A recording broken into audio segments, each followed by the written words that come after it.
சிலருக்கு சமாதானம் இருக்காது, சிலருக்கு சந்தோஷம் இருக்காது, சிலருக்கு நிம்மதி இருக்காது, சிலருக்கு விடுதலை இருக்காது.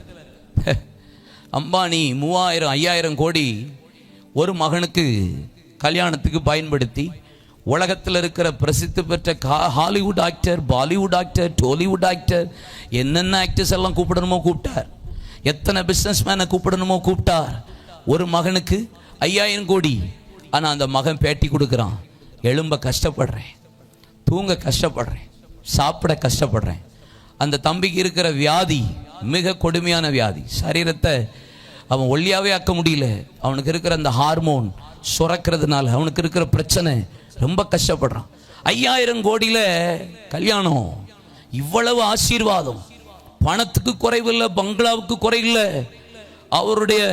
அவருடைய வீடு அத்தனை மாடியிலே ஹெலிகாப்டர் இறங்கிரும். வீட்டுக்குள்ள பெட்ரூம் பக்கத்திலே காரு கொண்டு போய் பார்க் பண்ணி இறங்கிக்கலாம். செட் பிரிவு பாதுகாப்பு உடையவர், தனிப்பட்ட பாதுகாப்பு வச்சிருக்கிறா. வீட்டுக்கு மேல ஹெலிகாப்டர் ஓடி பாதுகாப்போடு இருக்கிறா. ஆனா அவ்வளோ பெரிய மனிதன் சொல்கிறா, நிம்மதி இல்லை, சமாதானம் இல்ல. பிள்ளை கஷ்டப்படுறத பார்த்து கண்ணீர் விட்டு அழுகிறா. மகன் பேட்டி கொடுக்கறத பார்த்து பக்கத்துல கண்ணீர் விட்டு குனிஞ்சு நிக்கிறா. பணம் பெருசல்ல, பதவி பெருசல்ல, ஆட பெருசல்ல, அந்தஸ்து பெருசல்ல, அதிகாரம் பெருசல்ல, ஆளுமை பெருசல்ல. நீங்க பராக்கிரமசாலியாவும் இருந்துட்டு போங்க, பணபலம் படைத்தவர்களா இருந்துட்டு போங்க, அதிகாரம் பலம் படைத்தவர்களா இருந்துட்டு போங்க.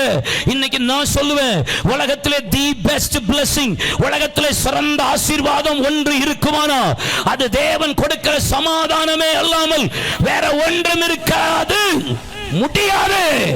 அந்த சமாதானம்